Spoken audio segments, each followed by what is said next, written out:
The reason you should watch the Super Bowl this year, plus a new true crime show, Ryan Smith of ESPN is on the KJ Today show. Hello, Ryan Smith. Hey Jay, how you doing?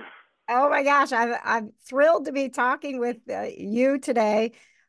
Ryan, just so you know, the KJ Today show, we're primarily a pop culture show, but I am a huge football fan. So having the opportunity to I talk with love it. you today about both of these things. Nothing better in life than true crime and football, so let's do it.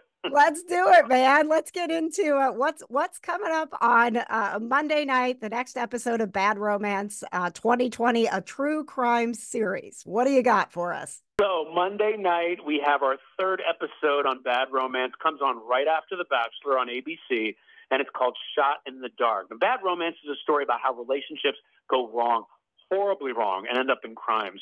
So it kind of makes sense, right? You watch Bachelorette to get your fill of love, and then you get us right afterwards. But this episode's about two high school sweethearts, a football player and a cheerleader, have a great relationship that goes south.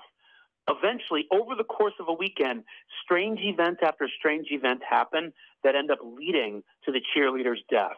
And you won't believe what happens or how they find the killer in this one, because this is a situation where nothing is as it seems. And the young man who was involved in the relationship, his actions and everything he does afterwards will leave you stunned. How is it when you're getting these stories? You know, it's like, okay, Ryan, this is what we've got for you on the next episode. Are you, like us, the viewer, just like watching this unfold and sharing in the scary amazement of what humans can do to each other? Absolutely, every single time. And what people don't know is I'll guide people through each and every one of these shows, but some of them I actually go out and I talk to the people involved. I do the interviews. I get involved in their lives. And so I get to see firsthand the rooms, the people, how everything went down. So for me, I get wrapped up into it. I'm just by nature a curious person. I'm curious about everything that happens with people and how they interact. But these, I channel the viewer in the same way. I want to see how things unfold and why things happened. And what has it been like for you as far as, doing this kind of work, getting to these stories? Because we know you so well from ESPN, and and everything about sports is the story, but how different is it when you're sitting in a room with someone and you're getting into the story of a loved one that they lost? It is so different because in sports, a lot of times, I've covered a couple sports stories where there have been tragedy or different things happening, and that's a little more similar to this. In sports, a lot of times you're talking about people's accomplishments. So you're talking about them with enthusiasm and excitement. In this situation, I always say to people what it's like in true crime when you're talking to either a victim's family or somebody who's been accused of a crime. It's talking to somebody about the worst moment of their life. So you have to approach it like that. It can be so difficult because while people want to tell you what's going on in their minds and their hearts, it can be so hard for them to share it because the moment was so difficult.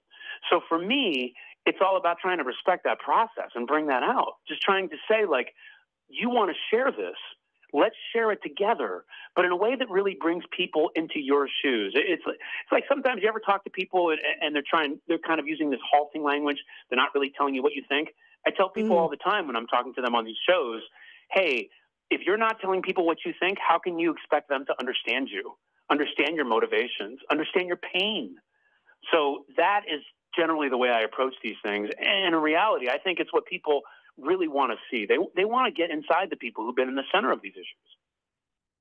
One of the things I love about having a guest like you, Ryan Smith, is the fact that, I am a big proponent of it's okay to be, multi-passionate. I spent a lot of my early years in radio, being told like, you need to talk about these shows, you need to do this thing. And it's like, I love, Yep. I'm good watching the Bachelorette, but I also cheer for my Packers on Sunday, and I want to talk about that. And so to have someone like you on and go, you know what?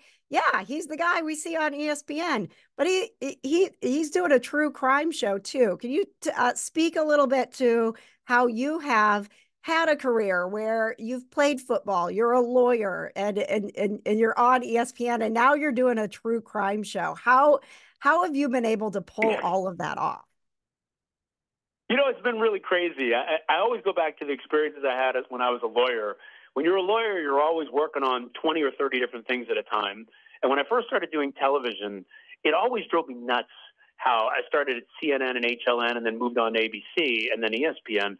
It always drove me nuts when people would say, hey, can you do this story? Now that story. Now do legal analysis here. Now do this. Now host this show. I just want to do one thing. It's just so easy just to do one thing. And then over time, it took time, like a lot of things in life. It took me time to realize, like, one of the things I actually do love about life is being passionate about more than one thing. And once I kind of leaned into that, everything became easier. So this is how I can paint it to you. When I wake up on Monday morning after a football Sunday, all I think about is sports. I turn on SportsCenter even when I wasn't hosting SportsCenter. So that's one of my passions. When I get off the set and I'm on my way home, I'm listening to true crime. I'm listening to different stories.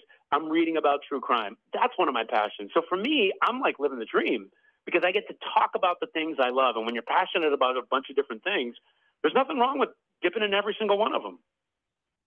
Well, speaking about being passionate about football, I know I'm in Indianapolis Yeah. and we should be talking about the Colts, but man, I am from Wisconsin. I am one of those fans that's an NFL owner, and I just got to get your take on what an incredible season it ended up being. So Yep. unexpected for our Packers.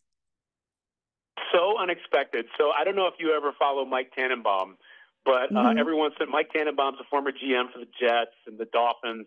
And every once in a while, I host a show called Get Up on ESPN. So he used to always say, watch out for the Packers. They might win this division. And we would just be like, what are you talking about, dude? They got Jordan Love, hasn't even really played. Aaron Rodgers just walked out the door. Who's even on this team? All those guys, Romeo Dobbs, they were all dropping passes last season. What are you talking about? Beginning of the season, things were rough for the Packers. It was like, what? This is not happening. He's like, just watch. And these dudes made the playoffs. And these dudes beat the Cowboys. And I just have to say, much credit to him and also all Packers fans who believed, because I was not a love believer, but now I believe in love. And there is no way that you cannot, because the season you guys had was spectacular. It was so much fun. Like you said, I mean, it was really rough in the beginning, but I think one of the great things about Packers fans is that they were, we've been very blessed, obviously. Like we're like, oh my God, did we just get another Hall of Fame quarterback? We know we're fortunate, but you stick it out. And I went to some games at Lambeau. It was hard. But to be going into the Super Bowl here, going, gosh, we beat both of these teams. Like, why are we not there? Can I tell you what the best thing is about your team and winning? The fact that your quarterback's name is Love. I have been able to create so many puns off this man's name. It is such the gift that keeps on giving. And the better he gets, the easier my job gets. So thank you, Jordan Love. Now, if you could change your first name or last name to Supreme, and it could be Love Supreme, whatever you want, man, I will cover you until the end of time with that name. Let's talk about a little bit about the Super Bowl. Although it's interesting, I'm sure you've seen some of the memes going around. It's like, there's two states that care about the Super Bowl. The rest of us are like, oh man. Let's talk about that and give us some excitement, some reason to watch the game and cheer on Sunday. Okay, I'm going to give people some excitement because even I have to admit, so last week when I was talking about this and everybody's like, who you got? I'm like, look, I know it's going to be Ravens and Lions. Completely wrong. But here's the reason why you should love this. I was like, I feel like most of America wanted that, but here's the reason why you love this. I think it's easy for people to, first of all, KC side, easy for people to diss Patrick Mahomes, Travis Kelce, and all that, but you can't deny the greatness. And let me tell you something. Everybody out there listening right now, you want a fun Super Bowl. There is nothing worse than seeing like 7-7 in the third period. And even though both these teams have good defenses, they have spectacular offenses. So you get to see the best of the best in Mahomes and that 49ers offense play. So it's going to be, I think, a pretty good dose of offense.